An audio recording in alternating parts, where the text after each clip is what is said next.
Laug munu vera keppt í Búrvarpi þegar koma kastarnir eftir kastarnir.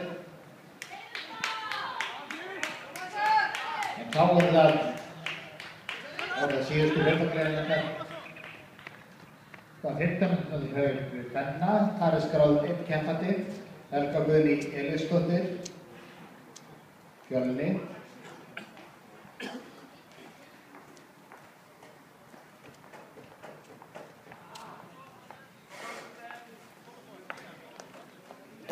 Og síðan